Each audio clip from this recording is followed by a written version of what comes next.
오늘 말씀은 신명기 18장 9절에서 14절 말씀입니다. 오늘 말씀은 가나안 땅의 문화인 복술 행위를 용납하지 말 것을 말씀하는 것을 내용으로 하고 있습니다. 가나안 땅에 들어가면 가나안의 문화를 만나게 될 것입니다. 그 중에서 복술 행위에 대해서 어떻게 행동해야 되는지, 어떤 대우를 해야 되는지, 어떻게 처신해야 되는지 말씀하고 있습니다. 첫째로 가나안 민족의 가증한 행위는 본받지 말아야 한다고 말씀합니다. 10절 말씀 보면 가나안 민족들은 가나안에 그 우상의 문화가 있습니다. 자녀를 제물로 바치는 행위, 점을 치는 행위, 기흉을 말하는 행위, 주문으로 마술을 행하는 것, 무당, 주문으로 마법을 거는 것, 죽은 자를 불러내서 그들과 영교하는 것, 또 남자 무당, 또 죽은 혼백을 불러내서 대화하고 상담하려고 하는 것 등 이러한 그런 미신의 문화들이 있습니다. 귀신의 문화죠. 이런 것들을 이스라엘 가운데 용납하지 말아야 한다라고 말씀하셨습니다. 11절 말씀에 용납하지 말라라고 했습니다. 그것들을 가까이 하지 말라는 거죠. 가나안 사람들 이와 같은 것으로 모든 행동을 결정하고 살았습니다. 그러나 이스라엘은 그러한 행위를 본받지 말아야 합니다. 이스라엘 백성을 오직 하나님의 뜻과 하나님의 말씀 안에서 결정하고 행동하도록 해야 한다는 것입니다.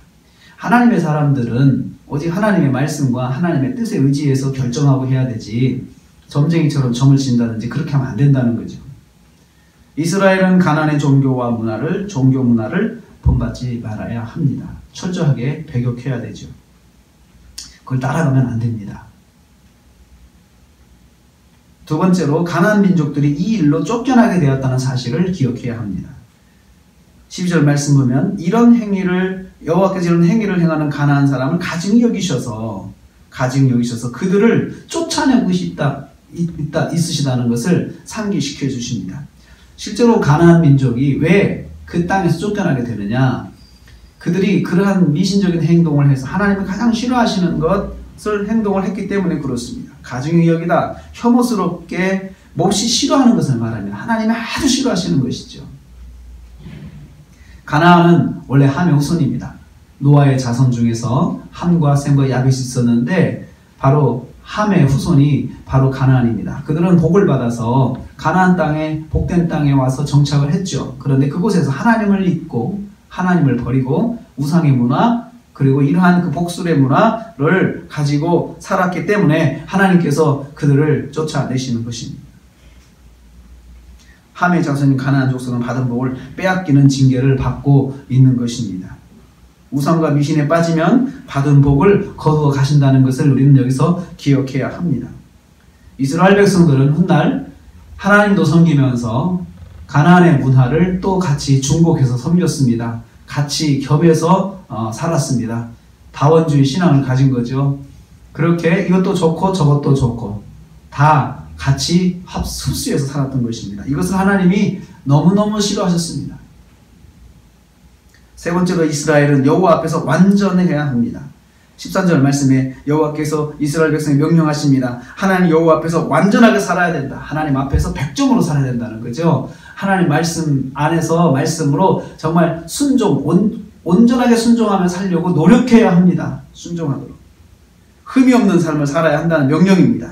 우상을 섬기고 우상의 문화를 따라가고 우상을 섬기는 자들의 말을 따르는 것은 하나님 앞에서 범죄인 것입니다. 이런 것들 따라가지 말고 오직 하나님의 말씀만 따라오라 라는 것입니다. 14절 말씀에 보면요. 이런 행위들을 여호와께서 용납하지 아니하신다. 다시 한번 강조하십니다. 보이는 것조차 허락지 않으십니다.